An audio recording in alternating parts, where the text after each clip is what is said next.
الف لام میم سے لے کے سورہ ناس تک اللہ نے مسلسل کچھ کہنا شروع کیا اور اللہ کہتا چلا گیا اور پورا قرآن ختم ہو گیا. تو پتہ تو ہونا چاہیے نا کہ کیا کہا ہے. میں سمجھا پا رہا ہوں اپنی بات؟ تو اللہ ایک ہی بات کہہ رہا ہے الف لام میم سے لے کے اب تک. زیادہ باتیں نہیں ہیں اس میں, سمجھ لیں. وہ ایک دو چار باتیں ہیں جس کو اللہ کیا کر رہا ہے, مختلف انداز سے ہمیں سمجھا رہا ہے. کبھی کس طریقے سے, کبھی کوئی واقعہ سنا کے, کبھی آخرت کی ہولناکیاں بیان کر کے, کبھی اپنی نعمتیں بیان کر کے, کبھی اپنی قدرت کے دلائل بیان کر کے. اس کا ہدف ایک ہی ہے. وہ ہدف کیا ہے؟ اس بات کو مان لو کہ لا الہ الا اللہ. اس چھوٹے سے سینٹنس کو سمجھانے کے لیے پورا الحمد سے لے کے والناس تک اللہ نے قرآن کو نازل کیا. اب آپ کو سوال پیدا ہوگا, یار یہ لا الہ الا اللہ کیا اتنی ویلیو والی چیز ہے؟ کیا ہے اس میں کوئی خاص چیز ہے؟ اس سے کیا ہوگا اگر ہم نہیں مانتے؟ گورا مانتا ہے لا الہ الا اللہ کو؟ آپ لوگ بول ہی نہیں رہے, کچھ سب لوگ بولیں گے. تو جب بولیں گے تو پھر میں اس دوران ایک گھونٹ چائے کے لے لوں گا. گورا مانتا ہے لا الہ الا اللہ, کیا نقصان ہو گیا گورے کا نہ مان کے؟ یہ کوئی اتنی قیمتی بات ہے لا الہ الا اللہ, اتنا قیمتی کلام ہے, تو جاپان کے سائنسدانوں کو ماننا چاہیے تھا نا. یہ دنیا میں ہر قیمتی چیز میں وہ پہل کرتے ہیں کہ نہیں کرتے؟ جب کورونا دنیا میں آیا تو سب سے قیمتی چیز تھی کووڈ کی ویکسین کا ایجاد کر لینا. تو ہم نے ایجاد کی یا انہوں نے ایجاد کی؟ ہم تو لگوانے کے لیے تیار نہیں ہو رہے تھے. گھنٹوں انہوں نے ہمارے پاؤں پکڑے, خدا کے لیے لگوا لو ورنہ تم تو مرو گے, ہم بھی مریں گے. ہمارے ہاں تو نالج کا جو مینٹل جو ہمارا لیول ہے نا, جو نالج کا لیول, وہ یہ ہے کہ ہم تو اس کو یہودیوں کی سازش کہہ رہے تھے, ہم نے کہا لگوانی نہیں ہے. تو پولیو میں بھی یہی چل رہا ہے ابھی. پولیو بھی یہودی کی سازش, فلاں بھی یہودی کی سازش. یہودی خود حیران ہے کہ یار پتہ نہیں ہر سازش تم نے میرے کھاتے میں کہاں سے لگے. تمیز سے ساری دنیا ایک کام کر رہی ہے, تم بھی کر لو یار. پولیو کو جڑ سے دنیا سے ختم کر دو. ہر چیز میں کیا لیبل لگایا ہوا ہے, سازش. تو خیر, تو اب سوال پیدا ہوتا ہے, بھائی یہ لا الہ الا اللہ میں کیا ایسی خاص چیز ہے کہ قرآن کہہ رہا ہے کہ میں نے تمام پیغمبروں کو یہ کلمہ دے کے بھیجا ہے, میں نے اس کائنات کو بنایا یہ ثابت کرنے کے لیے کہ تم مان لو کہ لا الہ الا اللہ. یعنی اللہ نے یہ بتا دیا کہ میری نظر میں یہ جو سینٹنس ہے نا چھوٹا سا لا الہ الا اللہ, اس کی ویلیو سب سے زیادہ ہے. یہاں تک بات سمجھ میں آ گئی؟ سوال پیدا ہوتا ہے بھائی اس میں ہے کیا مسئلہ, کیا ایسی خاص چیز ہے لا الہ الا اللہ میں؟ دیکھو لا الہ الا اللہ جب آپ کہتے ہو نا تو اس میں چند دعوے چھپے ہوئے ہیں. وہ جب آپ مان لو گے نا تو آپ کا لائف اسٹائل بالکل 180 ڈگری پہ چینج ہو جائے گا. پھر گورے والی لائف اسٹائل آپ کا رہے گا نہیں. وہ کیا ہے؟ نمبر 1, لا الہ الا اللہ کا لفظی ترجمہ کیا ہے؟ اللہ کے سوا کوئی عبادت کے لائق نہیں ہے. قرآن یہ بار بار کہتا ہے میں نے جتنے پیغمبروں کو بھیجا ایک ہی دعوت تھی, قولوا لا الہ الا اللہ, اللہ تعبدوا الا اللہ. اسی کلمے کو مختلف انداز سے دہرایا گیا. ہم نے نوح کو بھیجا اللہ تعبدوا الا اللہ, عبادت کس کی ہوگی؟ اللہ کی ہوگی. تو یہ لا الہ الا اللہ میں کیا ایسی بات ہے جو اتنا اللہ تعالیٰ اس کلمے کو فوکس کر رہے ہیں, اور اس کے ذکر کو سب سے افضل ذکر بھی قرار دیا گیا. دیکھیں 4 چیزیں ہیں جس میں ہم لا الہ الا اللہ میں اقرار کرتے ہیں, اور اس اقرار کرنے کے بعد ہر چیز میں آپ کا کانسیپٹ چینج ہو جائے. پہلی بات, اس میں ہم نے مان لیا کہ اس کائنات کا کوئی کریٹر ہے. یہ کائنات آٹومیٹیکلی خود بخود وجود میں نہیں آئی ہے, ہو نہیں سکتا, کیونکہ اللہ ہے. عبادت کے لائق کون ہے؟ اللہ ہے. تو مطلب کوئی ہے نا جس نے اس کائنات کو بنایا.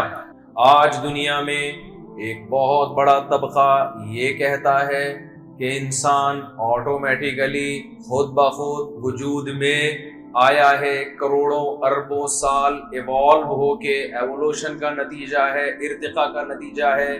یہ کائنات ایک دھماکے سے اتفاق سے پھٹی تھی, اس کے بعد سورج چاند ستارے بنتے چلے گئے, کروڑوں اربوں سال اس زمین پہ گزرے, ایک سیل پیدا ہوا.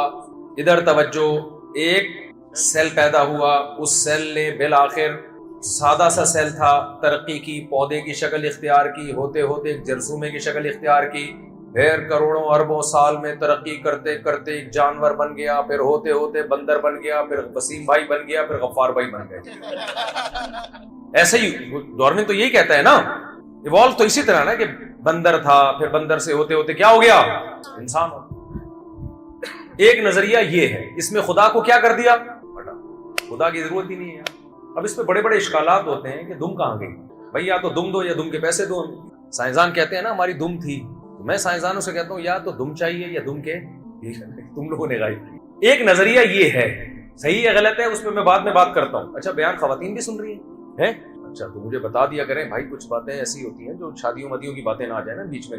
ہاں وہ خواتین بیان سن رہی ہیں جی؟ نہیں خواتین بیان سن رہی ہیں, دعوت دی ہوئی ہے خواتین کو پہلے بتا دیا. اچھا نہیں خیر میں ایسی بھی نہیں کرنی, دوسری کی بات کرنی تھی, میں تو ابھی لا الہ الا اللہ پہ بیان کرنے کے لیے. بہرحال جی ایک نظریہ یہ ہے خود بخود آٹومیٹیکلی دھماکے بھی خود ہی ہوئے, سب کچھ خود پھٹ پھٹا کے کیا بن گیا تو پہلا دھماکہ ہے جو اتنی تمیز سے ہوا ہے کہ دھماکے سے چیزیں بگڑنے کے بجائے سنور گئی ہیں. ایسے دھماکے اگر روز ہوا کریں کراچی میں تو بہترین نہیں ہے. ہمارے یہاں جب دھماکہ ہوتا ہے نا تو جو گورنمنٹ نے تھوڑا بہت کام اربوں روپے کھا کے جو 50,000 روپے لگائے ہوتے ہیں نا کسی چیز کو بنانے میں, دھماکے کے نتیجے میں وہ بھی چیز کیا ہو جاتی ہے, تباہ ہو جاتی ہے. اب قرآن بھی کہہ رہے ہیں اولم یری الذین کفروا ان السماوات والارض کانتا رتقا, کہ یہ آسمان اور زمین کیا تھے, ملے ہوئے تھے. ففتقناہما, ہم نے ان کو الگ کیا ہے, یہ خود نہیں ہوئے الگ. ہو سکتا ہے دھماکہ ہوا ہو لیکن یہ ہوا نہیں ہے, کیا گیا ہے. اتنا تمیزدار دھماکہ جس سے اتنی خوبصورت نظام کائنات وجود میں آ جائے, ایسا دھماکہ ہوتا نہیں ہے, کیا جاتا ہے. اور کرنے والا بہت ہی کوئی علام الغیوب اور صاحب کمال ہوگا جو ایسا دھماکہ کرے گا, یہ آٹومیٹیکلی نہیں ہو سکتا. تو ایک نظریہ تو یہ ہے بھائی کہ خود بخود لا الہ الا اللہ میں ہم یہ قرار کر لیتے ہیں کہ یہ آٹومیٹیکلی خود بخود ہو نہیں سکتا. کروڑوں اربوں سال میں بھی ایسے اتفاق نہیں ہو سکتے. بندر سے انسان نہیں بن سکتا, اگر بنائے تو وہ بیچ کے کہاں گئی نسل کروڑوں اربوں کی, ایک دم سے تھوڑی انسان تک آگے کھڑا ہو جائے گا. بندر نے ارتقا کیا نا بھائی, ایک نسل بندر کی اگلی ہے جو انسان کے تھوڑا قریب ہے, اس کی آدھی دم ہے آدھی ابھی باقی ہے. ایک اگلی نسل ہونی چاہیے کروڑوں کی تعداد میں جس کی 1/4 رہ گئی, ابھی وہ ارتقا سے طے کر رہی ہے. یہ کیا بات ہے کہ یار بندر نے جمپ مار کے ایک دم وسیم اور غفار بھائی بن گئے, وہ ایک دم ہمارے جیسا انسان, بیچ کی ساری اربوں خربوں نسلیں اچانک مارکیٹ سے شارٹ ہو گئی. یہ نہیں ہو سکتا بھائی. مجھے ایک بات بتاؤ, میں اس کو زیادہ نہیں ابھی اس پہ میں زیادہ بات کرتا, اس پر میرے بہت لمبے لمبے بیانات ہیں ڈارون کی تھیوری پہ, بالکل 100% بکواس کی ہے. ڈارون نے جھوٹ بولا ہے, وہ کسی کی باتوں میں آ کے خدا کے انکار مت کرو. لیکن تھوڑا سا میں اس کو, تاکہ آگے میرا ٹاپک پھر اسی پہ چلے آگے. آپ کسی لوہے کو رکھ دو نا, خربوں سال میں ایک تلوار نہیں بنے گا, وہ خربوں سال میں نہیں. آپ مجھے بتاؤ یہ کیسے ہو سکتا ہے؟ اچھا کہیں پلاسٹک اور لوہے جمع ہو اور خربوں سال میں کوئی روبوٹ کی شکل اختیار کر سکتے ہیں؟ وہ روبوٹ نہ اپنی آنکھ سے دیکھ سکتا ہے نہ اپنے کان سے سن سکتا ہے. تو خربوں سال میں ایک جاندار روبوٹ کیسے تیار ہو گیا جس کے پاس سر میں دیکھنے والی آنکھیں اور کانوں میں سننے والی آنکھیں؟ ایک مثال تو میں ہر بیان میں دیتا ہوں, یہ جو ڈیجیٹل کیمرہ ہے جس سے آپ ریکارڈنگ کر رہے ہیں, یہ کیمرہ سائنسدانوں نے انسانی آنکھ کو کاپی کیا ہے. میں نے خود سائنسدانوں سے سنا ہے کہ یہ ایجاد نہیں ہے, یہ انسانی آنکھ کی کاپی ہے. سائنسدانوں نے دیکھا کہ انسانی آنکھ کیسے ویڈیو بناتی ہے. میں جب آپ کو دیکھ رہا ہوں تو آپ کی ویڈیو لائیو ویڈیو بن رہی ہے میری آنکھوں میں. آپ جب مجھے دیکھ رہے ہیں تو میری لائیو ویڈیو بن رہی ہے آپ کے دماغ میں. تو یہ کیسے؟ انہوں نے دیکھا کہ روشنی کی لہریں ٹکرا کے آنکھوں کے پردے پہ جاتی ہیں, پھر وہ خاص قسم کی لہروں میں, برقی لہروں میں تبدیل ہوتی ہیں, پھر یہ عمل ریورس ہوتا ہے. پورا یہی کام کیا کیا انہوں نے ڈیجیٹل کیمرے میں. 100% کاپی ہے انسانی آنکھ کی, ایجاد نہیں ہے, کاپی ہے. یہ انسانی آنکھ کیسے دیکھتی ہے, اس عمل کو کاپی کر کے کیا بنایا گیا ہے؟ Digital camera. بھائی بات بتاؤ, یہ جو ڈیجیٹل کیمرہ جو کاپی ہے, جو اوریجنل نہیں ہے, خربوں سال میں اگر کوئی یہ کہے کہ یہ خود بخود وجود میں آ گیا ایک کیمرہ, مان لو گے آپ صرف اس بیس پہ کہ ہمیں کیمرہ بنانے والا نظر نہیں آ رہا تو ہم فرض کر لیتے ہیں اس طرح سے بنا ہوگا. یہ فرض کرنا ممکن ہوگا؟ آپ بولو گے بھائی کسی نے بنایا ہے, اگرچہ بنانے والا مجھے نہیں پتا کون ہے لیکن ہے, یہ خود بخود نہیں بن سکتا. جو کاپی ہے خود نہیں بن سکتی, جو اوریجنل ہے وہ خود کیسے بن گیا؟ یار بھائی ان لوگوں کو سمجھ میں نہیں آ رہا. مجھے آپ لوگ کے چہروں سے لگ رہا ہے کہ آپ کی سمجھ میں نہیں آ رہا. تو مجھے ایک بات بتاؤ کہ جب یہ کاپی خود بخود نہیں بن سکتی تو جو سائنٹسٹ, جو اس زمانے کے بڑے پڑھے لکھے سائنسدان ہیں, انہوں نے ہزاروں سال جا کے اب کاپی کرنا سیکھا ہے. بڑا ٹائم لگا ہے وہ بھی کاپی کرنے میں.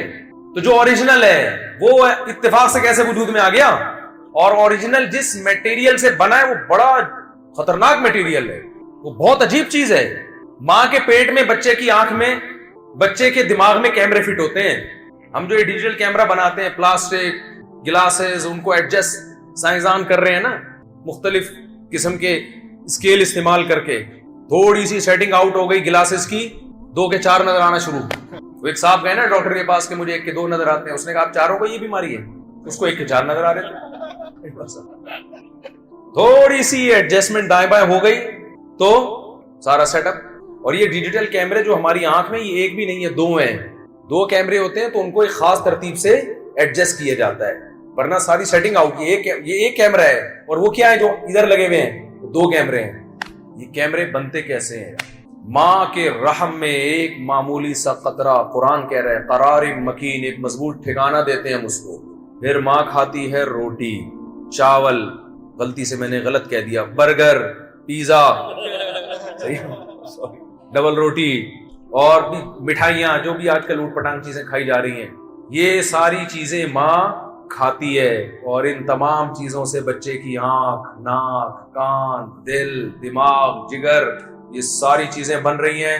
اور ڈینٹنگ پینٹنگ کا کام ماں کے پیٹ میں ہو رہا ہے. ہر چیزیں اپنی اپنی جگہ پہ. جیسے ہیڈ لائٹ ہوتی ہے نا، جب جہاں شو روم میں، جہاں ورک شاپ میں گاڑیاں بن رہی ہوتی ہیں تو سارے میکینک لگے ہوئے ہوتے ہیں اپنے کام پہ. کوئی ہیڈ لائٹ لا کے ادھر ٹھوک رہا ہے، کوئی دروازہ ادھر لا کے ٹھوک رہا ہے. اندر ماں کے پیٹ میں وہ ساری چیزیں ڈینٹنگ پینٹنگ کا کام ہو رہا ہے. اور جناب 9 مہینے میں بچہ بن کے اسٹرکچر تیار. اور کمال کی بات یہ، ادھر بچہ دنیا میں آیا، اب جس روٹی سے بچے کی آنکھ، ناک، کان کی گروتھ ہو رہی تھی، اسی روٹی سے فوراً ایک بالکل نئی چیز بننا شروع، اس کو ہم دودھ کہتے ہیں. دودھ بننا شروع ہو گیا، ماں کی چھاتیوں میں پہنچنا شروع ہو گیا، اور ادھر بچہ آیا اور فوراً ماں کی چھاتیوں پہ لپکنا شروع ہو گیا. کھربوں اربوں سال کے اتفاق سے بھی ایسا نظام وجود میں نہیں آ سکتا. امپاسبل، ناممکن ہے. تو لا الہ الا اللہ میں ہم مانتے ہیں یہ خود بخود نہیں ہے، کوئی بنانے والا ہے. لوگ کہتے ہیں پھر بنانے والے کو کس نے بنایا؟ بھائی ہم اس مخلوق کے بارے میں جانتے ہیں کہ یہ خود نہیں بن سکتی، خالق ہماری عقل سے بالا تر ہے. ہم تو اس کے بارے میں کہتے ہیں. ایک تو ماننا پڑے گا نا، یا تو کائنات خود بنی ہے یا خالق خود سے ہے. کائنات خود سے نہیں ہو سکتی، یہ اس کے صفات ہم جانتے ہیں، یہ نہیں ہو سکتی. یہاں جب تک کسی چیز میں کی ایک کنڈیشن کو چینج کرنے والی کوئی چینجر نہ ہو تو کنڈیشن چینج نہیں ہوتی. تو کوئی چیز کریٹر کے بغیر وجود میں کیسے آ گئی؟ دیکھو ایک پنکھا رکا ہوا ہے. ایک صاحب نے مجھے کہا سائنس تو نہیں مانتی خدا ہے. میں نے کہا سائنس کے نظریات جو ہے نا، تھیوریز، ان سے خدا کا وجود ثابت ہوتا ہے. نیوٹن کہہ کے چلا گیا نا کہ جو چیز رکی ہوئی ہمیشہ کیا رہے گی، وہ بول لو بھائی کیا ہے وہ ہمیشہ، جب تک آپ بولو گے نہیں تو چپ ہی رہو گے آپ. یہ نیوٹن نے کہا ہے جو چیز رکی ہوئی ہے ہمیشہ رکی رہے گی، اس کی کنڈیشن چینج نہیں ہوگی چینجر کے بغیر. جو چل رہی ہے ہمیشہ کیا کرے گی، چلتی رہے گی. جب تک کوئی روکنے والا نہ ہو وہ رکے گی نہیں. تو اس کائنات کے بارے میں ہمیں پتا چل گیا چینجر کے بغیر اس میں چینجنگ نہیں ہو سکتی. بتاؤ چینجنگ، ایک کنڈیشن سے دوسری کنڈیشن میں چینج ہونا، یہ زیادہ عجیب ہے یا عدم سے وجود میں آ جانا زیادہ عجیب ہے؟ یعنی آپ غفار بھائی کے بھائی، کوئی غفار بھائی بیٹھے ہوں تو یہ کردار ہیں، یہاں والے غفار بھائی مراد نہیں. غفار بھائی بیٹھے ہوئے ہوں، آپ کہو کہ یہ ہلائے بغیر ہلتے نہیں ہیں لیکن پیدا خود سے ہو گئے. یہ کیسے ہو سکتا ہے یار؟ جو آدمی ایک جگہ سے دوسری جگہ ہل نہیں سکتا ہلائے بغیر، ایک کنڈیشن چینج نہیں ہو سکتی، تو خود سے پیدا کیسے ہو گیا وہ؟ تو پہلا کانسیپٹ ہمارا لا الہ الا اللہ میں یہ کلیئر ہوتا ہے کہ یہ کائنات خود بخود نہیں ہے، کوئی کریٹر ہے اس کا. تو دنیا میں بہت سارے لوگ ہیں جو کہتے ہیں کوئی ہے ہی نہیں نا، کوئی بھی نہیں ہے، جیسے ڈورمنٹ ٹائپ کے لوگ، کچھ بھی نہیں ہے. تو ہم اس نظریے، جب یہ نظریہ رکھتے ہیں کہ کسی نے ہمیں پیدا کیا، تو ہم اس کیٹیگری میں آ جاتے ہیں جو ایتھیس اور ایتھیزم سے ہم باہر نکل جاتے ہیں. لیکن ابھی مسئلہ حل نہیں ہوتا اس سے. مسئلہ حل یار بول لو نا یار، نہیں ہوتا اس سے مسئلہ. لوگ ہیں جو کہتے ہیں کسی نے پیدا کیا ہے. سائنسدان بھی بہت سارے ہیں کہہ رہے ہیں یہ خود بخود نہیں ہو سکتا بھائی، کسی نے کیا کیا. حتیٰ کہ ڈارون بھی مانتا تھا خدا ہے، وہ نظریہ دے کے چلا گیا، لیکن وہ اپنی نجی لائف میں مانتا تھا کہ کوئی کریٹر ہے. اس نے ٹرائی کر کے دیکھا تھا کہ نظریہ ٹرائی کر کے دیکھتا ہوں، چل گیا تو چلے گا، نہیں چلے تو ٹھیک ہے. تو اس سے مسئلہ حل نہیں ہوگا کہ ہم مان لیں کہ خدا ہے، کیونکہ بہت سے لوگ کہتے ہیں خدا ہے، لیکن کیا کریں ہیں، بس ہے جس نے بنایا ہوگا. اب اس سے ہمیں کوئی غرض نہیں ہے. ہم کیوں مانیں کہ وہ اللہ ہے؟ دیکھو ہم اس کو اگر اللہ مان لیں تو پھر مطلب یہ ہے کہ پھر اللہ تو یہ کہہ رہا ہے نماز پڑھو، روزہ رکھو، زکات دو، ماں باپ کو اولڈ ہاؤس میں جمع نہ کراؤ، زنا مت کرو، شراب مت پیو، یہ تو بڑے مسئلے کھڑے ہو جائیں گے نا. تو بھائی ہم کیوں مانے کہ جس کو مسلمان خدا کہتے ہیں وہی والا ہمارا خدا ہے؟ بھائی وہ کوئی کریٹر ہے بنایا، اس کو کیا غرض کو جنت جہنم، یوں کرو گے تو جہنم میں ڈال دوں گا، یہ کرو گے تو جنت میں ڈال دوں گا. اس کا زر بہت بڑا ہے، وہ چھوٹی چھوٹی باتوں پہ جہنم میں نہیں ڈالتا. اس کو اس سے کوئی غرض نہیں ہے کوئی میرے سامنے سجدہ کرتا ہے کہ نہیں کرتا، کوئی یہ کرتا ہے کہ تمہاری لائف ہے گزارو بھائی، میں نے بنا دیا بس، بنا کے تمہیں کیا کیا ہے، چھوڑ دیا. تو لا الہ الا اللہ میں ہم یہ کہتے ہیں کہ کریٹر بھی ہے اور اس کا نام کیا ہے، اللہ. سمجھ رہے ہو کہ نہیں سمجھ رہے؟ کریٹر بھی ہے اور وہ مبہم نہیں ہے، پتہ نہیں کون ہے، کیا نام ہے، بس گاڈ ہے، لیکن اس گاڈ کا نام کیا ہے، اللہ ہے. کیوں؟ اس لیے کہ آپ کے پاس دو آپشن ہے، ایک وہ گاڈ ہے جس کا پتہ ہی نہیں آپ کو کہ اس کا نام کیا ہے کہاں ہو، باتیں کیا کرتا ہے، چاہتا کیا ہے. اور ایک وہ گاڈ ہے جس کو ہم کیا کہتے ہیں، اللہ. وہ گاڈ ہے جو الف لام میم سے لے کے والناس تک ہم سے باتیں کرتا ہے. وہ اپنا بھی انٹروڈکشن کرواتا ہے، اللہ لا الہ الا هو الحی القیوم. ہم اس سے پوچھتے ہیں اللہ تیری کیا صفات ہیں، وہ کہتا ہے میں وہ ذات ہوں جس کے سوا کوئی عبادت کے لائق نہیں، الحی میں زندہ ہوں، القیوم میں نے آسمان اور زمینوں کو تھاما ہوا ہے، لا تأخذہ سنۃ ولا نوم نہ مجھے نیند آتی ہے نہ مجھے اونگ آتی ہے، لہ ما فی السماوات جو کچھ آسمانوں میں ہے تمہارا نہیں ہے، کس کا ہے، میرا ہے، والارض جو کچھ زمین میں ہے میرا ہے، ولا یؤودہ حفظہما زمین اور آسمان کی حفاظت مجھے تھکاتی نہیں ہے، وہو العلی بڑا ہے، العظیم بہت عظمت والا ہے. اے اللہ تو نے کام کیا کیا کیے؟ اللہ کہتا ہے میں نے آدم کو مٹی سے بنایا، فرشتوں کو حکم دیا آدم کو سجدہ کر، پھر آدم کی پسلی سے حوا کو بنایا، دونوں کے ملاپ سے انسانوں مردوں اور عورتوں سے زمین کو بھر دیا، اور میں نے موسیٰ کو کلیم اللہ بنا کے بھیجا، میں نے ابراہیم کو خلیل اللہ بنا کے بھیجا، میں نے نوح علیہ السلام کو ہدایت کے لیے بھیجا، اپنے انٹروڈکشن کے لیے میں نے محمد صلی اللہ علیہ وسلم کو بھیجا، موسیٰ کو تورات دی. جو یعنی یہ وہ خدا ہے جو سوسائٹی میں ان ہے، جو اپنا تعارف بھی کروا رہا ہے، باتیں بھی کر رہا ہے، پیغمبروں کو بھی بھیج رہا ہے، اور اپنی قدرت اور طاقت کے نمونے بھی دکھا رہا ہے. وہ کہہ رہا ہے کہ دیکھو یہ جو جانور کو تم سوکھا چارہ کھلاتے ہو، اس سے چکنا گاڑا دودھ کون نکالتا ہے، میں نکالتا ہوں، شہد کی مکھی کو شہد بنانے کا طریقہ میں نے سکھایا. اب یہ والا اللہ یہ تو باتیں بھی کر رہا ہے، اپنا تعارف بھی کر رہا ہے، یہ بھی بتا رہا ہے مجھے کیا پسند ہے، کن چیزوں سے میں ناخوش ہوتا ہوں، یہ بھی بتا رہا ہے میں نے تمہیں پیدا کیوں کیا، ساری باتیں کر رہا ہے.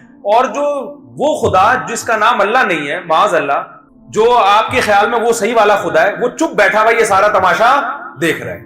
ہم کہیں گے بھائی اگر تم جس کو خدا مانتے ہو وہ سچی مچی کا ہے تو منہ سے پھوٹتا کیوں نہیں ہے کہ یہ والا غلط ہے، یہ لوگوں اس کی باتوں میں مت آنا. میں سمجھا پا رہا ہوں اپنی بات؟ دیکھو مجھے بتاؤ، امریکہ سے 2 سفیر آئے آپ کے پاس، امریکہ ایک بڑا پاورفل کنٹری ہے، اس کے سفیر کو ویلیو دی جاتی ہے، وہ آ گیا دی 2 سفیر اسلام آباد، دونوں گھس رہے ایک ساتھ. اب ایک کہہ رہا ہے کہ میں اصل سفیر ہوں اور امریکہ نے یہ پیغام دیا ہے، یہ پیغام دیا ہے، یہ پیغام دیا ہے، اس پہ سائن کریں، اس پہ سائن کریں. دوسرا چپ گھننا بن کے بیٹھا، یہ والا اپنا کارڈ بھی دکھا رہا ہے، اپنا ثبوت بھی پیش کر رہا ہے، دوسرا کیا کر رہا ہے، چپ کر کے بیٹھا. ہم سارے، ہماری گورنمنٹ، ہمارا سفیر سارے معاہدے کر رہا ہے اس کے ساتھ جس کے پاس کارڈ بھی ہے، جو پیغام بھی لے کر آیا بھئی یہ کرنا ہے، یہ نہیں کرنا، وغیرہ وغیرہ.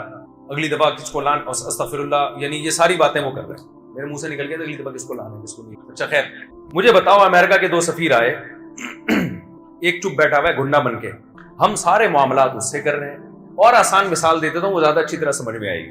آپ کے گھر میں بچی کے رشتے کے لیے 2 بندے آئے، ایک کا بڑا اچھا گیٹ اپ، بیس کوٹ پہنی ہوئی ہے اور بڑی خوشبو لگا کے آیا ہوا ہے سوٹ میں، بڑا مزیدار، یعنی ڈریسنگ سے بھی لگ رہا ہے کوئی رشتے ہی کے لیے آیا ہوگا. آپ اس سے انٹرویو لے رہے ہیں، بیٹا کیا کرتے ہو؟ جی انکل میری یہ جاب ہے، میں یہ کرتا ہوں. اچھا بیٹا اگر جب شادی ہو جائے گی اپنی وائف کو رکھو گے کہاں؟ جی میں نے ڈیفینس میں 1000 گز کا بنگلہ لیا ہے، وہاں رکھوں گا. اور کیا کرو گے؟ پوری باتیں کر رہے ہیں. جب جانے لگا نا تو کہہ رہا ہے اصل میں سفیر یہ ہے، میں نہیں ہوں، سوری رشتہ لینے یہ آیا تھا، میں نہیں آیا. تو غصہ آئے گا تو کم بخت جب 1 گھنٹے سے میں اس سے انٹرویو لے رہا ہوں اور وہ اپنا انٹروڈکشن کرا ہے تو منہ سے پھوٹا کیوں نہیں اتنی دیر سے؟ آپ غصہ آئے گا کہ نہیں آئے گا؟ تو پھوٹتا نا، بولتا ہے کہ وہ نہیں ہے میں ہوں، وہ جھوٹا ہے میں ہوں. اتنی سینس اس آدمی میں بھی ہوتی ہے جو کہیں رشتہ لینے کے لیے جاتا ہے کہ اگر کوئی دوسرا بیچ میں گھسا ہوا ہے تو آپ اس کو سائڈ پہ لگاؤ کہ انکل یہ نہیں ہے، اصل کون ہے؟ میں ہوں. تو جو خدا ہے جس نے اس کائنات کو بنایا، جب ہمارا والا خدا جس کو ہم اللہ کہتے ہیں وہ قرآن بھی نازل کر رہا ہے، وہ حکامات بھی دے رہا ہے، تو جو سچی مچی کا خدا ہے کچھ تو کرے نا، وہ بولے کہ یہ لوگوں دھوکے میں نہ آؤ، یہ اصل خدا نہیں ہے. اصل کون ہے؟ میں ہوں. تو ہم گونگے بہرے کو خدا نہیں مانتے جو نہ آج تک بولا ہے نہ منہ سے کبھی کچھ پھوٹا ہے. یہ پھوٹا کا لفظ میں کراچی کی زبان میں استعمال کر رہا ہوں. کہتے ہیں نا تو پھوٹ تو صحیح منہ سے کچھ کہتے کہ نہیں کہتے؟ چپ کیوں بیٹھا ہوا ہے؟ کچھ تو بول. جو خدا بولتا ہی نہیں ہے بھائی تو ہم تو بھائی اسی کو مانیں گے جو اویلیبل ہے. وہ کون سا ہے؟ وہ اللہ ہے جو تورات بھی نازل کر رہا ہے, جو انجیل بھی نازل کر رہا ہے. آپ کہہ سکتے ہیں کہ بھائی نہیں, ہندوؤں کی کتاب گیتا بھی تو ہے. ہندو کہتے ہیں ہمارا جو بھگوان ہے اس نے یہ گیتا دی ہے ہمیں, اور سکھ کہتے ہیں ہمارا جو خدا ہے اس نے یہ دی ہمیں. ہم کہتے ہیں بھائی اس کی میں ایک اور مثال سے بات سمجھاتا ہوں. 2 سفیر آپ کے پاس آئے, ایک کہہ رہا ہے امریکہ کا سفیر میں ہوں, دوسرا کہہ رہا ہے میں ہوں. آپ نے کہا یار پیغام کیا لے کر آئے ہو؟ ایک کی جیب سے پرچی نکلی, بڑا زبردست پیغام ہے اس کے اندر, پیغام سے لگ رہا ہے کہ یہ امریکہ ہی کا پیغام ہو سکتا ہے. دوسرے کی جیب سے پرچی نکلی, اس میں آلو پیاز ٹماٹر کے ریٹ لکھے, واپسی پہ ٹماٹر لیتے ہوئے آنا, ادرک لیتے ہوئے آنا. تو آپ کہو گے بھائی تو غلطی سے بیگم کا پرچہ اٹھا کے لے آیا ہے, تو سفیر نہیں. ہم جب قرآن کے علاوہ آسمان جو کتابیں مذہبی وہ پڑھتے ہیں وہ ہماری نیچر کو اپیل نہیں کرتی, وہ نیچر کو اپیل نہیں کرتی. وہ پیغام لگتا ہی نہیں ہے کہ یہ کس کا ہے. وہ کتاب بتا رہی ہے کہ یہ گھٹیا قوم ہے, یہ اونچی قوم ہے. یعنی خدا خود انسانوں کو مختلف قوموں میں بانٹ کے لڑوا رہا ہے. خدا کیوں ایسا کرے گا بھائی؟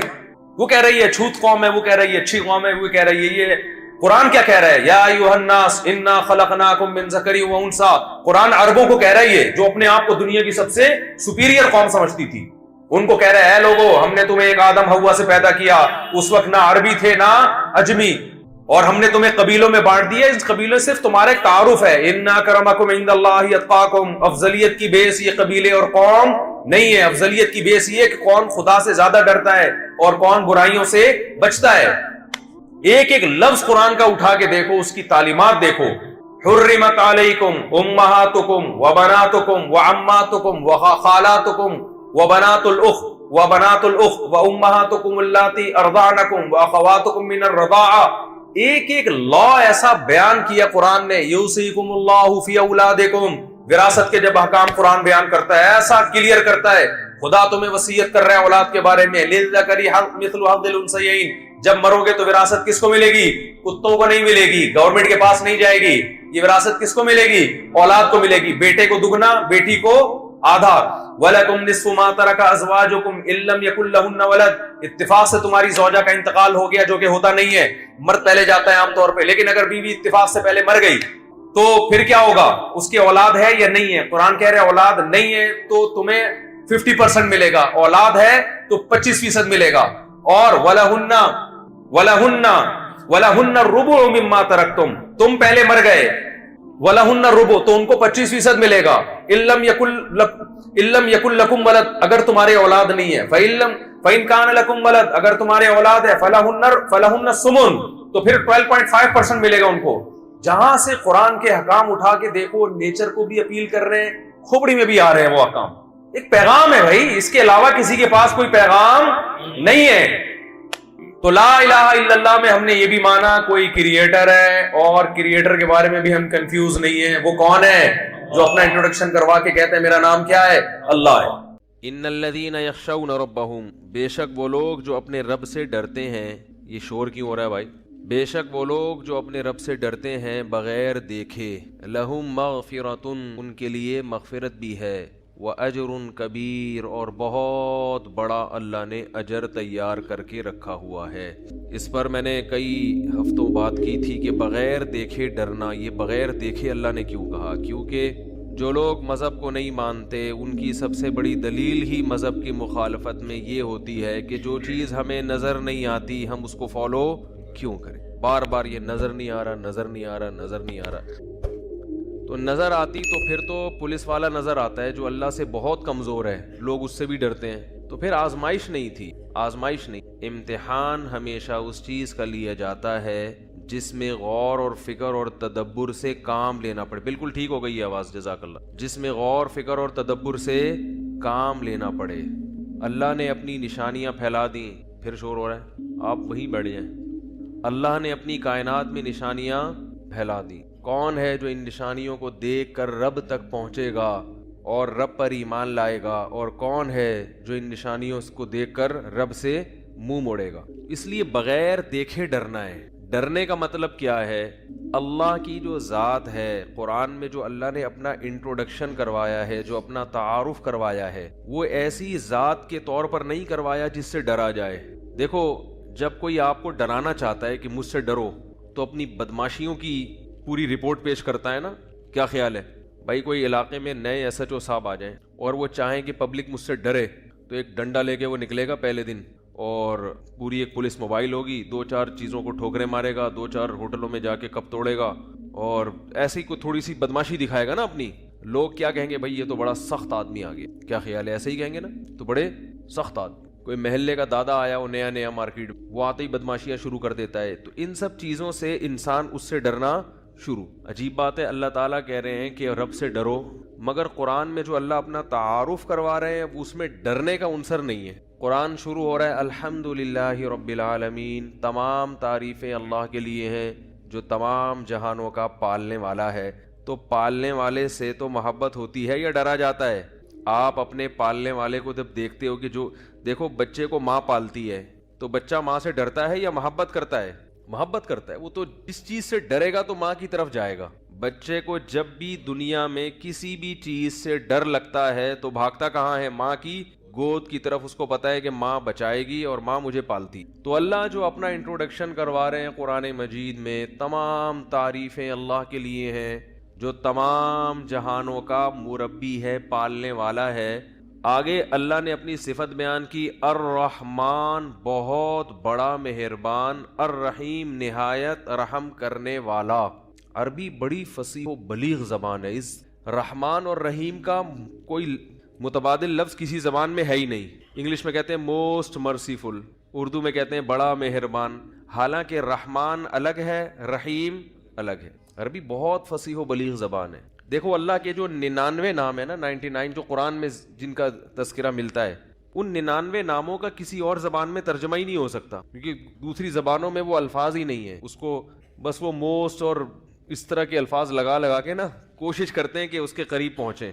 تو اللہ نے اپنا جو تعارف کروایا الرحمن، رحمان بھی مبالغہ ہے۔ مبالغہ سمجھتے ہو؟ جیسے گڈ بیٹر بیسٹ نا، گڈ کا معنی اچھا، بیٹر کا معنی زیادہ اچھا، بیسٹ کا معنی سب سے اچھا۔ تو مبالغہ، اس مبالغہ کہتے ہیں کسی میں کوئی صفت کوٹ کے بھری ہوئی ہو، کوٹ کے کسی میں کوئی صفت بھری ہوئی ہو، تو اس کے لیے عربی میں الگ سے الفاظ استعمال ہوتے۔ جیسے آپ یوں سمجھ لیں کہ ایک ڈرائیور ہے۔ ڈرائیور وہ ہوتا ہے، ڈرائیور کی 2 قسمیں، ایک وہ جو گاڑی چلا رہا ہو تو ہم اس کو کہیں گے یہ ڈرائیو کر رہا ہے، ضروری نہیں کہ وہ ڈرائیور بھی ہو، ہر ڈرائیو کرنے والا ڈرائیور نہیں ہوتا۔ اور ایک وہ ہوتا ہے جو گاڑی نہیں بھی چلا رہا مگر پھر بھی کیا ہے؟ بھائی ڈرائیور ہے۔ بات آ رہی ہے سمجھ میں؟ اس کو صیغہ صفت کہتے ہیں۔ پہلی قسم کو اسم فاعل کہتے ہیں۔ اسم فاعل کا مطلب ڈرائیو کر رہا ہے، چاہے ڈرائیور ہو یا نہ ہو، اور یہ ڈرائیو نہیں بھی کر کے کیا ہے؟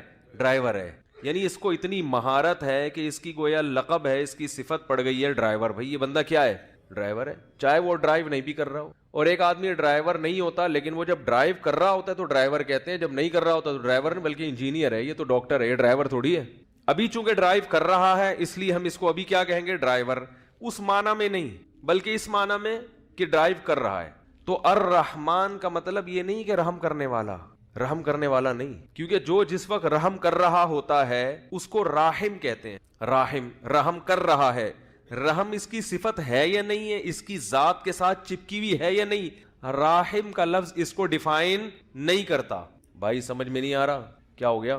رحمان کا مطلب ایک معنی تو رحمان میں ایک کا مطلب یہ اس کی صفت لازم ہے، اس کے ساتھ یہ چپکی ہوئی ہے، یعنی یہ گویا رحم جو ہے نا، رحم رحمت والا مادہ، اس کی جیسے ہم دیکھو کوئی کسی موقع پر بہادری کا ارتکاب کرتا ہے تو لوگ کہتے ہیں اس نے بہادری دکھائی، مگر ضروری نہیں کہ وہ بہادر بھی ہو۔ اور آسان مثال، ایک آدمی بدماش مشہور ہو جاتا ہے، بدماش محلے کا، لیکن وہ اس وقت بدماشی کر تھوڑی رہا ہے، ہر وقت تو کوئی بدماش بھی بدماشی نہیں کرتا، کبھی کبھار وہ شرافت کا مظاہرہ بھی کر رہا ہوتا ہے، تبھی کہتے ہیں ہے بدماش مگر اس دفعہ اس نے بڑی شرافت دکھائی، شر اور آفت نہیں دکھائی کہتے ہیں نا، لیکن اس کی وجہ سے اس کو شریف نہیں کہتے، ہم شریف نہیں کہتے۔ شریف وہ ہے جو شرافت میں مشہور ہو گیا، اس کی یعنی جسم کا ایک خاصہ بن چکا ہو، اس کی ایک صفت لازم بن چکی ہو کہ بھئی یہ چونکہ بندہ شریف ہے لہذا یہ تو کبھی غلط کام کرے گا ہی نہیں۔ تو رحمان اور رحیم یہ صیغہ صفت ہیں, یہ اس میں فاعل نہیں ہے. کیا مطلب؟ اللہ کی ذات کے ساتھ رحمت ہمیشہ کے لیے اٹیچ ہو گئی ہے, یعنی اللہ کی صفت لازم ہے کہ اس نے رحمت بہرحال کرنی ہی ہے, کرنی ہے اس نے رحمت. جیسے جو ڈرائیور ہوتا ہے نا, ڈرائیور وہ گاڑی نہیں بھی چلا رہا ہوتا تو ڈرائیونگ آنا یہ بہرحال اس کا ایک لازمی صفت ہے, یہ تو آتی جہاں بھی بٹھا دو گے چلائے گا یہ, اگرچہ بھی نہیں. پائلٹ کسے کہتے ہیں؟ ضروری نہیں جو جہاز اڑا رہا ہو, بلکہ جس کو اڑانا آتا ہو. تو اسی طرح راحم عربی میں کہتے ہیں جو رحم کر رہا ہو. رحمان اور رحیم کہتے ہیں رحمت جس کی صفت لازم ہو, اس کی ذات کے ساتھ متصل ہو, یعنی اس کی عادت ہو. تو جو راحم ہوتا ہے یا رحیم یا رحمان ہوتا ہے وہ غضب والا نہیں ہوتا. بات آ رہی ہے سمجھ میں کہ نہیں آ رہی؟ غضب اس کی صفت لازمہ میں سے نہیں ہے, کبھی کبھار غصہ آئے گا اس کو, اصل اس کی صفت غضب یا انتقام نہیں ہے. تو اللہ کی بھی اصل صفت ہے رحمت, مخلوق پر کیا کرنا؟ رحم. اور اللہ نے اپنا ایک نام کریم بھی بیان کیا. رحمان اور رحیم میں کیا فرق ہے میں بھی بتاتا ہوں. اللہ نے اپنا ایک نام بیان کیا قرآن میں, کریم. کریم عربی میں مختلف معنی میں استعمال ہوتا ہے. کرم سے ہے نا بھائی, ہم پہ بھی کرم کر دو کچھ. کریم عزت دار کو بھی کہتے ہیں. علماء نے اس کا معنی بیان کیا ہے الذی یعطی بغیر استحقاق, وہ سخی جو استحقاق کے بغیر بھی عطا کرتا ہو. استحقاق گاڑا لفظ ہے. کیا مطلب؟ آپ کسی نعمت کے مستحق نہیں ہیں پھر بھی آپ کو دے رہا ہو, اس کو کیا کہتے ہیں؟ کریم. عزت دار. عزت دار آدمی جو ہے نا, پہلے زمانے میں عزت اس کو بولتے تھے کہ ایک مزدور کی تنخواہ 12,000 بنتی ہے, دے آپ کتنی رہے ہیں؟ 20,000. لوگ کہتے ہیں بڑا عزت دار آدمی ہے, یعنی اس کو اپنی جو شخصیت ہے اپنے وقار کو برقرار رکھنے کا خیال ہے. اس کا وقار لوگوں میں کیا رہے؟ برقرار رہے. کیونکہ لوگوں میں پہلے وقار سخاوت سے برقرار رہتا تھا, اب کنجوسی سے وقار برقرار رہتا ہے. حقیقت بتا رہا ہوں آپ. اب اگر مزدور کی تنخواہ 12,000 ہے تو اس کو دیں گے کتنے؟ 6,000, اور 6,000 روک لیں گے ترسا کے ذلیل کر کے اس کو دینے کے لیے. سمجھ رہے ہیں نا؟ اور پھر ایسے دیں گے جیسے کوئی احسان جتلا رہے ہیں اس کے. اور پھر بتاتے ہیں کہ ہم کاروبار. کتنے لوگ ہیں جو تنخواہ اس لیے نہیں دیتے کہ روک کے رکھو, جتنا پیسہ ہمارے پاس رہے گا اس کو انویسٹمنٹ کر کے کماتے رہیں گے اور ملازمین کی تنخواہیں روک کے رکھے رہیں گے. ایک صاحب مجھے کہنے لگے کہ ہر پہلی تاریخ کو ہر 5 تاریخ کو مالک مکان آ جاتا ہے گھنٹی بجانے کے لیے کرایہ چاہیے. کیسا کنجوس ہے. میں نے کہا کنجوس تو آپ ہو, مکان آپ اس کا استعمال کر رہے ہو, آپ کو چاہیے کہ آپ اس کے گھر کرایہ پہنچاؤ ہے بھائی. اس کا مکان پورے مہینے استعمال کر لیا, پہلی تاریخ کو آپ کے ذمے ہے کرایہ دینا, وہ کیوں آ رہا ہے آپ کے گھر میں گھنٹی بجانے کے لیے؟ آپ کیوں نہیں جا کے دے رہے اس کو؟ بہت مشکل ہے, کیا کریں بھائی. آپ نے تو پورا مکان استعمال کر لیا نا 1 مہینہ, وہ مزے تو اڑا لیے نا, بنایا اس نے, مزے آپ اڑا رہے ہو اس مکان میں. اب وہ 5 تاریخ کو آ جاتا ہے, وہ پھر بھی 5 کو اس لیے آ رہا ہے کہ چلو پہلی کو تنخواہ ملی ہوگی تو میں ایک دم نہ پہنچ جاؤں. 5 تک آپ کو اس نے سہولت دے دی. ہونا کیا چاہیے کہ آپ نے بھی تو اس کا پورے مہینے مکان استعمال کر لیا. اب آپ کا فرض بنتا ہے کہ اس کے گھر پہ آئے بغیر آپ اس کو کرایہ. تو ہمارے یہاں نا الٹی گنگا بہ رہی ہے, لوگوں کو پتہ ہی نہیں ہے کس کا حق کیا ہے. بس کوئی مانگنے آ جائے نا اپنا حق, غصہ آتا ہے کیوں مانگ رہا ہے یہ, مانگ کیوں رہا ہے یہ. تو خیر, تو کریم کسے کہتے ہیں؟ یعطی بغیر استحقاق, کہ آپ مستحق نہیں ہیں تو بھی آپ کو. دیکھو میں اگر مالک مکان ہوتا نا پھر مالک مکان کے حق میں بیانات کرتا تو آپ کہتے ہیں مولوی صاحب تو اپنے فائدے میں کر رہے ہیں, ان کے کرایہ دار تنگ کر. میں خود کرایہ دار ہوں, سمجھ رہے ہو, میں خود کیا ہوں؟ کرایہ دار ہوں. مجھے پتا ہے کہ کرایہ دار اکثر مالک مکان پہ ظلم کرتے ہیں. اکثر کرایہ دار گھر کی واٹ لگا دیتے ہیں. کسی کو گھر دے دو نا کرائے پر, وہ گھر کی ایسی کی تیسی کر دے گا. اتنا کرایہ نہیں ادا کر رہا ہوتا جتنا مالک مکان کو گھر کی ریپیئرنگ میں دوبارہ سے خرچہ کرنا پڑتا ہے. کیا کریں, چلو خیر. تو قرآن مجید میں اللہ کا ایک نام کیا ہے؟ کریم, جو بغیر استحقاق کے آپ کو, بولو بھائی, دے رہا ہے. آپ مستحق نہیں ہیں پھر بھی دے رہا ہے. تو اللہ نے اپنے جتنے نام قرآن میں بیان کیے, اور خاص طور پر 2 صفات اللہ نے اپنی بہت زیادہ ہائی لائٹ کی ہیں, الرحمن اور بولو بھائی الرحیم. یہ صفات اللہ کو اتنی محبوب ہیں. پہلے میں رحمان اور رحیم کا فرق بتا دوں, دونوں میں مبالغہ ہے. اچھا, 2 طرح سے مبالغہ. ایک تو یہ کہ راحم کا مطلب اس وقت رحم کر رہا ہے, رحمان اور رحیم کا مطلب رحمت اس کی صفت لازمہ ہے, تو یہ بھی ایک مبالغہ ہو گیا نا. دوسری طرح مبالغہ یہ ہے کہ تھوڑی بھی اس کے, یعنی یہ بہت ماہر, جیسے ڈرائیور جو ہے نا, ڈرائیور ایک نارمل ڈرائیور ہوتا ہے جو گاڑیاں چلاتا ہے بڑے آرام سے, کیا ہوتا ہے ماہر ڈرائیور. تو ماہر ڈرائیور کے لیے الگ سے تو کوئی انگلش میں لفظ نہیں ہے, نہ اردو میں ہے, تو عربی میں مبالغے کے الگ سے صیغے ہوتے ہیں جس سے پتہ چلتا ہے کہ یہ صفت اس میں بہت زیادہ, ایک تو اس کے لازمی حصہ ہے یہ, دوسرا تھوڑی نہیں ہے بلکہ کوٹ کوٹ کے اس کے اندر یہ صفت بھری ہوئی ہے. تو الرحمن کا مطلب بھی رحمت بہت زیادہ ہے اللہ کے اندر, اور رحیم کا مطلب بھی رحمت بہت زیادہ ہے اللہ کے اندر. اب بہت زیادہ کا جب دونوں کا مطلب ہی بہت زیادہ ہے تو یہ الگ الگ الفاظ کیوں ہیں؟ کیا ہو گیا بھائی؟ سوال پیدا ہوتا ہے نا کہ جب دونوں کا مطلب بہت زیادہ رحمت ہے تو رحمان کا لفظ الگ کیوں, رحیم کا لفظ الگ کیوں؟ تو علماء نے اس کا مفہوم بیان کیا ہے کہ بہت زیادہ رحمت دو طرح سے ہوتی ہے. میں اس کو مثال سے سمجھاتا ہوں.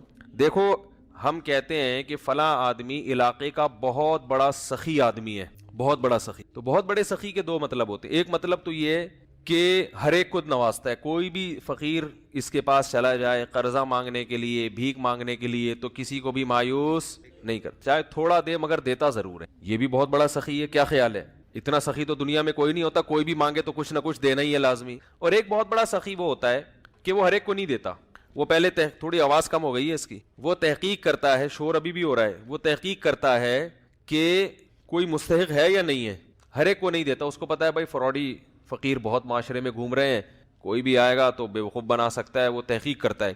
لیکن جب تحقیق سے ثابت ہو جائے کہ یہ واقعی مستحق ہے تو پھر تھوڑا نہیں دیتا, پھر چھپڑ پھاڑ کے دیتا ہے. اس کو بھی لوگ کیا کہتے ہیں, یار بڑا آدمی ہے بھائی, بڑا سخی آدمی ہے. تو اللہ تعالی میں جو رحمت والی صفت ہے یہ دونوں صفتیں اعلیٰ وجہ الکمال ہیں. الرحمن کا مطلب اس کی رحمت سے کوئی بھی بچا ہوا نہیں ہے, کوئی ایسی مخلوق نہیں ہے جس پہ اللہ نے رحم نہ کیا ہو. اور رحیم کا مطلب رحم بھی تھوڑا نہیں کرتا, بہت زیادہ کر رہا ہوتا ہے, تھوڑا رحم نہیں بلکہ بہت زیادہ رحم کرتا ہے وہ. اسی وجہ سے علماء کہتے ہیں کہ رحمان اللہ دنیا میں ہے اور رحیم آخرت میں ہوگا. یہ ایک مفہوم بیان کیا گیا ہے. رحمان کا مطلب ہر ایک پر رحم کر رہا ہے, کافر پر بھی اور مسلمان پر بھی. لیکن رحیم صرف کس کے لیے ہوگا؟ مسلمان کے لیے آخرت میں, جو جنت کی صورت میں ان پر رحم کرے گا, جو جس کی کوئی مثال نہیں ملتی. جنت ایسی اللہ نے بنائی ہے کہ بہت تھوڑا عمل ہم نے کیا اور اللہ اس کا بدلہ بہت زیادہ دے گا. جنت, آج لوگ جنت کا بھی مذاق اڑاتے ہیں. مولانا طارق جمیل صاحب کا بیان ہونے والا تھا یونیورسٹی میں, تو کسی نے فیس بک پہ پوسٹ لگائی ہوئی تھی کہ وہ یونیورسٹی کی لڑکیوں کے ساتھ کہیں گئے ہوں گے تفریح کرنے کے لیے, تو ابھی ہم نے دنیا کی حوریں دیکھی, اب کل ہم جنت کی حوروں پر بیان سنیں. ابھی ہم نے دنیا کی حوریں دیکھی, اب کل ہم کس پر بیان سنیں گے؟ جنت کی حور. ٹھیک ہے, اس طرح کی پوسٹ چلانے والے کا مقصد کوئی جنت کا مذاق اڑانا نہیں ہوگا, لیکن حقیقت ایسی چیزوں سے جنت کی اہمیت کم ہو جاتی ہے, ایک مذاق بن جاتی ہے کہ اچھا ایک چلو یہ بھی ایک حورے ہیں تو وہ بھی ایک حورے ہیں. تو اس طرح کی پوسٹ نہیں چلانی چاہیے. میں یہ نہیں کہہ رہا وہ گستاخ رسول ہیں اور گستاخ ہیں ان کا سر قلم کر دو, اور اتنا بھی فری ہونے کی ضرورت, جذباتی ہونے کی ضرورت نہیں ہے. بعض دفعہ انسان کی توجہ نہیں ہوتی, وہ ایک چیز مزاح میں کر دیتا ہے. لیکن میں نہیں کہہ رہا کہ وہ یہودی ایجنٹ ہے, پری پلان یہ کام کیا ہے. یہ لونڈے لپاڑے جو آج کل مارکیٹ میں آ رہے ہیں سب کچھ چلا دیتے ہیں. لیکن حقیقت کیا ہے کہ اس طرح کی جو چیزیں ہیں وہ جنت کا کسی بھی طرح سے مذاق نہ اڑایا جائے. جنت ایک حقیقت ہے, بہت بڑی حقیقت ہے, اور خاص طور پر جنت میں حوروں کا بہت مذاق اڑایا جاتا ہے. یہ لبرل لوگ اڑاتے ہیں کہ یہ مولوی لوگوں کو حوروں کی لالچ میں بیوقوف بنا کے. ایک لبرل تھا بلکہ ایتھیسٹ تھا, اس نے ایک لمبے چوڑے کمنٹس کیے ہوئے تھے یوٹیوب پہ ایک میرے بیان پہ, کیونکہ وہ بیان انہی لوگوں کے خلاف تھا جو مذہب کے خلاف ہیں. اس نے یہ چلایا ہوا تھا کہ یہ مولویوں نے جنت میں بھی جنسی ہوس اور ان سب چیزوں کا لوگوں کو لالچ دی ہوئی ہے. دنیا میں یہ 4 شادیوں کی لالچ دی ہوئی ہے ان لوگوں نے, ہوس, جنسی ہوس, اس کو نام دیا تھا جنسی ہوس کا. اور جنت میں بھی یہ لوگوں کو ٹھرکی بناتے ہیں, جنسی ہوس کا شکار کر کے حوروں کی لالچ دیتے ہیں, ایسی خوبصورت ہوں گی, یہ ہوگا, فلانا ہوگا, ڈمکانا ہوگا. تو یہ بڑے اس نے کمنٹس کیے ہوئے تھے. یہ جو دور ہے نا یہ پروپیگنڈے کا دور ہے, بہت سے لوگ متاثر ہوتے ہیں ایسے کمنٹس کے. تو میں نے نیچے اس میں یہ لکھا کہ یہ جو صاحب اس نے بہت زیادہ اعتراضات کیے تھے اسلام پر. تو میں نے نیچے کمنٹس میں یہ لکھا تھا کہ یہ صاحب جو بھی ہیں اسلام پر اعتراضات کر رہے ہیں, یہ مجھ سے آ کے ملیں. بات آ رہی ہے سمجھ میں؟ تمیز سے بیٹھے میرے پاس, میں ان سے انشاءاللہ محبت سے بات کروں گا. اب بھی اگر وہ صاحب میرا بیان سن رہے ہیں, لائیو جاتا ہے بیان, اس قسم کے کوئی بھی لوگ ہیں, یہ لوگ ڈرتے ہیں کہ مولوی کے پاس آئے تو یہ کہیں ٹکر نہ مار دیں اور کوئی قتل نہ کر دیں. ایسا کچھ نہیں ہے. جس کو اسلام پر واقعی اعتراضات ہیں, چاہے یہ اعتراض ہو کہ جنت میں حوروں کی لالچ دے کے یہ جنسی ہوس کا مریض بنا رہے ہیں نوجوانوں کو, کوئی بھی بات ہے نا, تمیز سے یوٹیوب پہ کمنٹس نہ کریں, تمیز سے آئیں, بیٹھیں. میں ایسے لوگوں کو وقت دینے کے لیے تیار ہوں. اگر وہ انشاءاللہ چاہے گا بات کو سمجھنا سننا، بہت تمیز سے بات ہوگی. پھڈے بازی لوگ یہ سمجھتے ہیں ہم نے اگر یہ کر دیا تو گستاخی کا فتویٰ، میں گستاخی کا فتویٰ نہیں لگاؤں گا، کیونکہ ایک آدمی مانتا ہی نہیں ہے اسلام کو، تو میں کیسے، وہ تو جو آپ کے دل میں ہے، جو آپ کے دل میں اسلام کے بارے میں، علماء کے بارے میں، مولویوں کے بارے میں جو کچھ آپ کے دل میں بھرا ہوا ہے، آپ آ کے میرے سامنے بتائیں، میں انشاءاللہ تمیز سے پوری بات سنوں گا، غصے کا اظہار بولو بھائی نہیں کروں. جو کہنا ہے میرے پر، کسی کو بیٹھنے بھی نہیں دوں گا پڑوس، کہیں ایسا نہ وہ اٹھ کے کوڑ دے، جذباتی ہوتے نا، یہ اس نے یہ ہمارے نبی کو یہ بولا. تو بھائی آئے تمیز سے بیٹھ کے بات کرے، انشاءاللہ اس کے اشکالات اللہ نے چاہا تو ہم حل کریں گے. اسلام میں اتنی جان ہے، اتنی طاقت ہے کہ وہ اپنا لوہا منوا سکتا ہے. ہاں جو سمجھنا ہی نہ چاہے، جس کو باقاعدہ پروپیگنڈے ہی کے لیے بٹھایا گیا ہو، جس نے یہ فیصلہ کر لیا ہو کہ میں نے ماننی نہیں ہے، تو پھر اس کا دنیا میں کوئی بھی علاج نہیں ہے. پھر تو یہ کہ ہم سمجھائیں گے. کچھ دن پہلے ایسی صاحب آئے تھے اسلام پر اعتراضات کی، میں نے ہر اعتراض کا جواب دیا، وہ خاموش ہو گئے بالکل. پھر کہنے لگے سمجھ میں نہیں آ رہا. میں نے کہا میں تو اس سے زیادہ نہیں سمجھا سکتا، اب ہدایت کس کے ہاتھ میں؟ اللہ کے ہاتھ. کچھ ایسے بھی ہیں جو سمجھ میں آ گیا ان کے. کتنے لوگ الحمدللہ مسلمان ہو چکے ہیں، کتنے ایتھیسٹ ہیں جو ایتھیزم سے توبہ کر چکے ہیں. وہ ان کے بھی میسج آتے ہیں کہ حضرت میں مکمل لبرل آدمی تھا، سارا دن اسلام کے خلاف بولتا تھا، الحمدللہ بیانات سن کے اللہ نے مجھے ہدایت دے دی ہے اور مجھے اسلام سمجھ میں آ گیا ہے، اسلام سے محبت ہو گئی ہے. تو تمیز سے بیٹھ کر بات کرو. اس طرح پروپیگنڈا کرنا، ایبیوز لینگویج استعمال کرنا، یہ شریف لوگوں کا کام نہیں ہے. تو اللہ تعالیٰ نے جو اجر رکھا ہے جنت میں، وہ وہی چیزیں رکھی ہیں جو دنیا میں اللہ نے ہمیں دکھائی ہیں. تو اس لیے یاد رکھو، جنت کو معمولی چیز نہ سمجھیں. یہ ایک حقیقت ہے، جن کی سمجھ میں آ گئی تو قرآن ان کے حالات بھی بیان کرتا ہے. آپ اسلاف کے حالات دیکھو، اسلاف کے حالات. راتوں کو جاگتے تھے جنت کی لالچ میں. دنیا میں تھوڑی سی چیز کی ہمیں لالچ ہو جائے کیسے پاگل ہوتے چلے جاتے ہیں. اور یاد رکھو یہ جو اللہ نے جنت اور جہنم، ہاں میں پہلے وہ بات مکمل کر لوں جلدی سے. رحمان کا مطلب کیا ہوتا ہے؟ سب پہ رحم کرتا ہے. رحیم کا مطلب رحمت بھی بہت زیادہ کرتا ہے. تو یہ بہت زیادہ رحمت بعض علماء کی رائے کے مطابق کہاں ہوگی؟ میری رائے تو یہ ہے کہ اللہ نے دنیا میں بھی بہت زیادہ رحمت کی ہے، اور جنت تو بہت ہی زیادہ ہے، وہ تو بہت زیادہ ہے. تو اب اللہ نے اپنی جو صفات بیان کی ہیں وہ بہت مہربان اور نہایت رحم کرنے والا. تو اس میں ڈرنے کا تو کوئی، پھر ڈریں کیوں بھائی؟ جب اللہ رحم کرنے والا ہے، کیسی رحمت ہے؟ حدیث میں آتا ہے کہ جب اللہ نے اس کائنات کو بنایا، دیکھو جب بھی کوئی نیا ملک بنتا ہے تو ایک قانون بنتا ہے نا، دستور بنتا ہے، آئین بنتا ہے. کیا خیال ہے؟ کیا ہو گیا بھائی؟ ایسا ہوتا ہے کہ نہیں ہوتا؟ جب بھی کوئی نئی ریاست وجود میں آتی ہے تو قانون بنتا ہے کہ بھائی اس ریاست میں اس آئین کے تحت سب سے پہلے یہ لکھا جاتا ہے یہ ایک لبرل حکومت ہوگی یا مذہبی حکومت ہوگی. کیا خیال ہے؟ جمہوری طرز پہ ہوگا یا عامریت اس میں رہے گی، بادشاہت ہے یا جمہوریت ہے، سب چیزیں طے ہو جاتی ہیں. تو نبی صلی اللہ علیہ وسلم نے ارشاد فرمایا کہ اول ما خلق اللہ القلم. جب اللہ نے اس کائنات کو بنایا نا، تو کائنات بنانے کے بعد اب اس کے لیے آئین لکھنا تھا. اللہ نے آئین تیار کرنا تھا نا، ایک لا، کہ کیا کس اصول کے تحت اس کائنات کو میں چلاؤں گا. تو لکھنے کے لیے سب سے پہلے کیا چاہیے؟ قلم. یہ ہمیں سمجھانے کے لیے مثالیں دی گئی ہیں. تو اول ما خلق اللہ القلم، اللہ نے سب سے پہلی چیز کیا بنائی؟ قلم. اب یہ دستور، اب اللہ کو الیکشن کرانے کی ضرورت نہیں ہے، سینٹ سے منظور کرانے کی ضرورت نہیں ہے، خود ہی اللہ نے اپنے لیے آئین بنایا جس آئین کا اللہ پابند ہوگا. عجیب دیکھو، یعنی اللہ دستور لکھ رہے ہیں کس کے لیے؟ اپنے آپ کو پابند کرنے کے لیے. خود اللہ اپنے آپ کو پابند کرنے کے، میں ان اصولوں کا پابند رہوں گا. یہ تعبیرات ہیں. فرمایا سب سے پہلی چیز جو اللہ نے اس قلم سے لکھی ہے، سب سے پہلی چیز بنائی قلم، اور اس سے کیا لکھا؟ سب سے پہلا لفظ جو اللہ نے لکھا ہے سبقت رحمتی علی غضبی، کہ میری رحمت میرے غصے پر غالب رہے گی. میری رحمت میرے غصے پر، یعنی اصول قیامت تک کے لیے اللہ نے ہمیشہ کے لیے بنا دی. کیا مطلب؟ رحمت کی کوئی ریزن نہیں ہوگی. بات آ رہی ہے سمجھ میں؟ غالب کا مطلب یہی ہے نا بھائی، غصے کے موقع پہ غصہ آئے گا، سب کو آتا ہے، اللہ کو بھی غضب آئے گا غضب کے موقع پہ، لیکن رحمت غالب رہے گا. کیا مطلب؟ رحمت کسی ریزن کی محتاج، یعنی کسی پہ ترس کھاؤں گا، رحم کروں گا، اس کا کوئی سبب، یعنی ضروری نہیں کہ کسی نے کچھ اچھا کیا ہو تو میں اس پہ رحم کروں، ویسے ہی رحم کروں گا. اور غضب پر رحمت غالب کا مطلب بعض دفعہ ایسا بھی ہوگا کہ ایک پہلو اس کا تقاضا کرتا ہے کہ اس پہ رحم کیا جائے، اور ایک پہلو سے دیکھا جائے تو اس پہ یہ غضب کا مستحق ہے، تو رحمت والے پہلو کو ایسے موقع پہ کیا کر دوں گا؟ بولو بھائی، غالب. رحمت والے پہلو کو کیا کر دوں گا؟ غالب. تو یہ نہیں کہا کہ میرے اندر غضب ہی نہیں ہے, غضب کبھی پھر تو جہنم ہی نہ بناتا اللہ تعالیٰ, نافرمانوں کو کبھی سزا دیتا ہی نہیں. کیا مطلب؟ رحمت کے آثار زیادہ مرتب ہوں گے, معاف کرنے کا عنصر زیادہ رہے گا, سزا دینے کا عنصر ختم نہیں ہوگا, کم ہوگا. تبھی دیکھو قرآن میں آتا ہے وَيَعْفُو عَنْ كَثِيرٍ, فرمایا بہت ساری مصیبتیں تمہاری بدعمالیوں کی وجہ سے آتی ہیں, لیکن ساتھ ساتھ یہ بھی بتا دیا وَيَعْفُو عَنْ كَثِيرٍ, ساری بدعمالیوں کی سزا میں نہیں دیتا, بہت ساری خطائیں کیا کرتا ہوں؟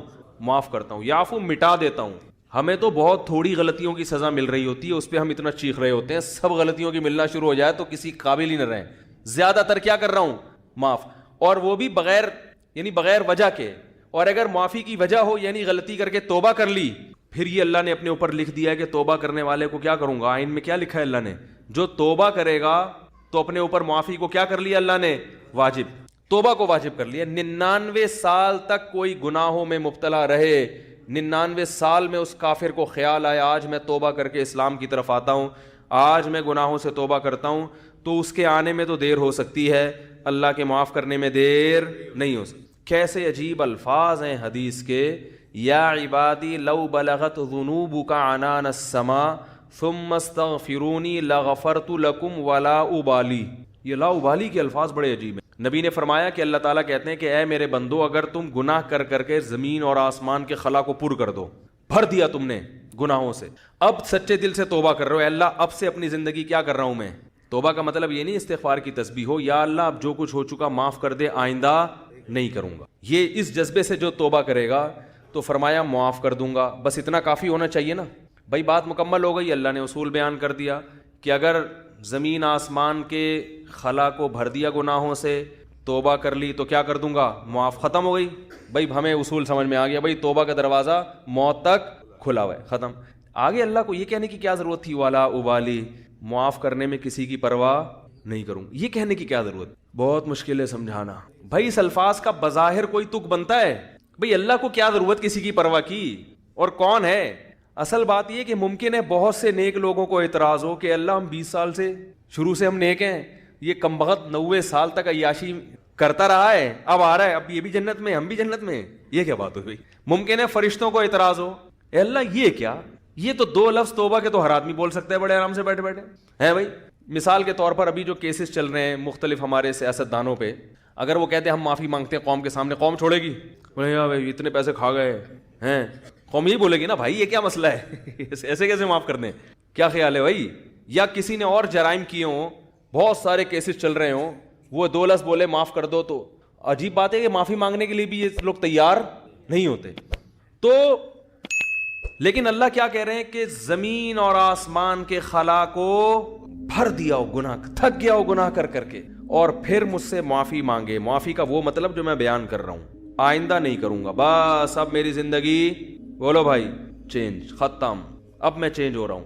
تو اللہ فرماتے ہیں اصول کیا ہے؟ معاف کروں گا اور کسی کی پرواہ, کسی مولوی کی پرواہ نہیں. مولوی بولیں گے, مولوی صاحب بولیں گے اللہ ہم بچپن سے نماز پڑھتے آ رہے ہیں, یہ بھی کم وقت ابھی آیا ہے بھائی, اس کو بھی تو معاف کر رہا ہے, وہ اتنے لوگوں کو اس نے قتل کر دیا, یہ 99 انسانوں کے قاتل نے توبہ کی تھی نا, اب وہ مقتول کہہ سکتے ہیں اللہ ہمیں تو مروا دیا صحیح ہے نا, اس نے ہمیں مار دیا سب کو. 100 وہ راہب کہے گا کہ میں نے اس کو بولا تھا کہ توبہ نہیں ہو سکتی, سینچری پوری کر کے اس نے مجھے بھی قتل کر دیا. وہ حدیث میں واقعہ آتا ہے نا, لیکن 99 انسانوں کو ایک شخص نے قتل کیا, تو ایک راہب کے پاس گیا, ایک بزرگ کے پاس گیا, کہنے لگا میں نے 99 کو قتل کیا, کیا میری توبہ قبول ہو سکتی ہے؟ اس نے کہا نہیں ہو سکتی. اس نے کہا چلو پھر سینچری پوری کرو یار, 99 کا تو کوئی حساب بنتا ہی نہیں ہے, جب جانا ہی جہنم میں ہے تو کچھ کر کے تو جاؤ نا. راہب کو بھی مار دیا, ٹھیک ہے نا, 100 آدمی قتل کر دیے. پھر کسی عالم کے پاس گیا, بھئی میں نے 100 انسانوں کا قتل کیا, کیا میری توبہ قبول ہو سکتی ہے؟ اس عالم نے کہا کیوں نہیں ہو سکتی بھائی, اللہ سے معافی مانگ رہے ہو, اللہ معاف کرنے والا ہے, توبہ کرو. وہ عالم تھے نا, علم تھا ان کے پاس, ان کو پتا تھا کہ اگر میں نے بول دیا تو 101 ہو جائیں گے کیا ہو جائیں گے؟ 101 ہو جائیں گے. اور یہ بھی اللہ سے بھی ڈر تھا ان کو. تو فرمایا اللہ ابالی, اللہ کہتے ہیں مجھے کسی کی پرواہ نہیں ہے, کیونکہ یغفر لمن یشاء, میں کوئی جمہوری طرز کا حاکم نہیں ہوں کہ الیکشن سے مجھے سلیکٹ کیا ہو, مجھے مخلوق کے سامنے جواب دینا ہو کہ بھائی کیوں, اصل میں اس کی وجہ یہ تھی کہ دیکھو نا ایکچولی اگر ہم اس طرح سے معافی کا آپشن نہ رکھیں تو پھر تو کوئی توبہ کرے گا ہی نہیں, اس لیے ایکچولی اس میں نہ اللہ فرماتے ہیں مجھے اس کی ضرورت نہیں ہے, میں خدا ہوں, تمہارے مشورے سے میں خدا نہیں بنا, ٹھیک ہے نا. تو میں نے شروع میں لکھ دیا تھا کہ میری رحمت میرے غصے پہ غالب. یہ تمہاری اسمبلی نہیں ہے کہ ہر تھوڑے دن میں آئین چینج ہو رہا ہے. 73 کے آئین کے تناظر میں کچھ اور تھا اور 75 کے آئین کے تناظر میں, تو یہ اسمبلی تھوڑی ہے. میں نے شروع میں یہ بات لکھ دی تھی میری رحمت میرے غصے پہ غالب. تو جب تک یہ قتل کر رہا تھا میرا غصہ تھا. اب چونکہ میری طرف آ رہا ہے تو رحمت و غصے کو کچل کے فنا کر دے گی, رحمت غالب آئے گی, کیونکہ یہ لکھ دیا ہے میں نے آئین میں. سب سے پہلے میں نے قلم بنا کے جو چیز سب سے پہلے لکھی تھی, جو سب سے پہلے منظور ہوا قانون, اسی کو میں اگر خلاف ورزی شروع کر دوں تو یہ کیسی بات ہوئی. تو لا ابالی, کسی کی پرواہ نہیں کروں. تو لیکن یاد رکھو توبہ کا دروازہ تو کھلا ہوا ہے, لیکن توبہ کی توفیق بسا اوقات سلب ہو جاتی ہے گناہ کر کر کے. توبہ میں تاخیر نہ کیا کرو اس چکر میں کہ ہم بھی جب 99 کے ہو جائیں گے تو ہم بھی توبہ کر لیں گے, کیونکہ 99 تک پہنچنے کا یقین نہیں ہے, کچھ پتہ نہیں کب موت آ جائے. اور دوسری بات یہ کہ ضروری نہیں کہ ہمیشہ توبہ کا جذبہ بھی پیدا ہو.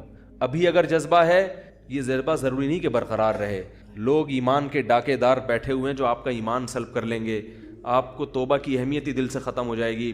بعض دفعہ دل گناہوں میں اتنا مست ہو جاتا ہے کہ انسان توبہ کا تصور ہی, تبھی بوڑھوں میں توبہ کا ریشو کم ہوتا ہے, جوانوں میں زیادہ ہوتا ہے. یقین نہ آئے تو دیکھ لو سروے کر کے, بوڑھے لوگ اسلام کم قبول کرتے ہیں, جوانوں میں اسلام قبول کرنے کا ریشو زیادہ ہے. حالانکہ جوانی میں جو غیر مسلم اسلام لا رہا ہے اس کی عیاشیاں چھوٹ رہی ہیں. کیا خیال ہے؟